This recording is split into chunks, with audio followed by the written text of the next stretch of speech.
République. Et en attendant, hier soir, Jordan Bardella, le président du Rassemblement national, à qui Marine Le Pen conseille officiellement de se préparer à être candidat pour la présidentielle de 2027, était l'invité de 100% politique. C'était sur CNews hier soir et il était interrogé notamment sur la question de l'union des droites. Il appelle au rassemblement derrière son parti. Moi, ce qui m'intéresse, c'est de parler aux Français. C'est de rassembler tous les patriotes, tous les amoureux de la France et tous ceux qui considèrent que 2027 revêt un enjeu de civilisation.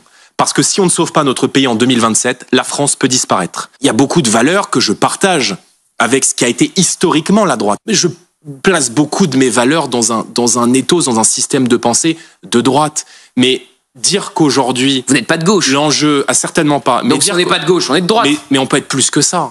Voilà, il appelle clairement au rassemblement derrière son parti. Il appelle au rassemblement, et c'est intéressant parce qu'il emploie le mot le rassemblement des patriotes. Il n'emploie pas le mot rassemblement de la droite, comme le fait Éric Zemmour, par exemple, ou comme l'a fait Éric Zemmour pendant la dernière élection présidentielle. Du reste, c'est une singularité du Rassemblement national, depuis le marinisme, depuis Marine Le Pen, de vouloir, comme ça, d'ambitionner de dépasser les clivages et de s'adresser aux Français, aux électeurs de gauche, aux déçus de la gauche.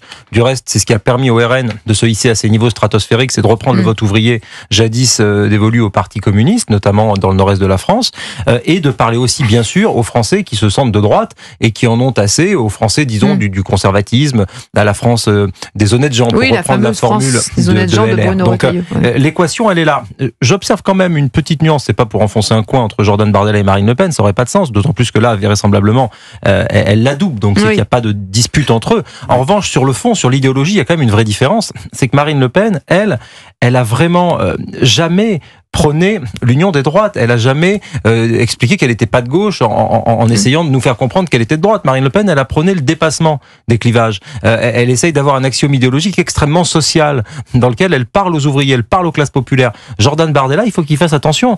Si son discours, c'est le libéral conservatisme et qu'il laisse la question sociale au marinisme de jadis, il va perdre les électeurs populaires. Et ça, sans les électeurs populaires, le RN est en baisse drastique. Donc il faut qu'il ait ça en tête. Jean-Michel Salvatore, d'accord, pas d'accord ? Moi, je suis pas tout à fait d'accord parce que je pense que l'union des droites est difficile dans la mesure où, sur le plan économique, les divergences sont beaucoup trop importantes. On le voit par exemple sur les retraites, où la droite pense qu'il faut aller à la retraite à 64 voire 67 ans, quand on écoute Édouard Philippe, alors que le Rassemblement national est à 62 ans.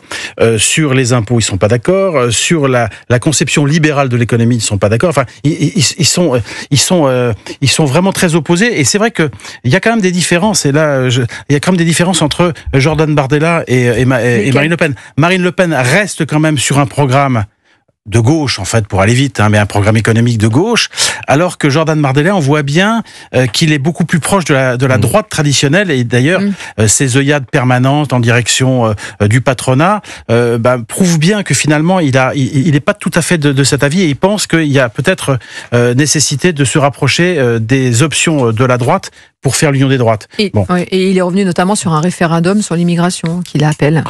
Ça, par contre, c'est une position qui fait consensus. Oui, alors ça, en revanche, un référendum sur les retraites, à mon avis, là, d'ailleurs, on sait le résultat. Si on demande aux gens, est-ce que vous voulez travailler jusqu'à 62 ou 64 ans, évidemment que les gens diront, on veut s'arrêter à 62 ans. Sur le référendum, justement, sur l'immigration. Sur le référendum sur l'immigration, c'est aussi une vieille doléance, c'est un vieux projet du RN. Même Michel Barnier, en son temps, lorsqu'il était candidat LR, réfléchissait à cette question.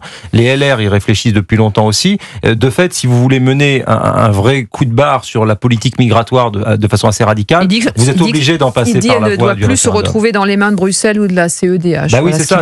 Ça permet, si vous voulez, d'inverser quelque part, je ne veux pas être trop technique, mais la pyramide des normes qui a placé au sommet le droit européen. Donc c'est une façon de contourner ça, le référendum. Donc de fait, c'est plutôt, à mon avis, cohérent quand on veut une vraie rupture en termes de politique migratoire. En revanche, sur les questions sociales, là, le consensus, il n'est pas le même du tout. C'est-à-dire que vous avez deux lignes au RN, vous avez une ligne qui est plutôt sociale et de gauche, et une ligne plutôt de droite et libérale. Et de fait, si Jordan Bardella opte pour la deuxième, il y a des gens qui vont pas être contents, il va y avoir des divisions en interne au parti, il peut même y avoir des scissions, et là, la machine à scission dans les partis, c'est pas bon, et ça peut aussi faire un décrochage, voilà. Donc il faut l'enjeu de Jordan Bardella, s'il prend la suite de Marine Le Pen, c'est de garder le groupe soudé.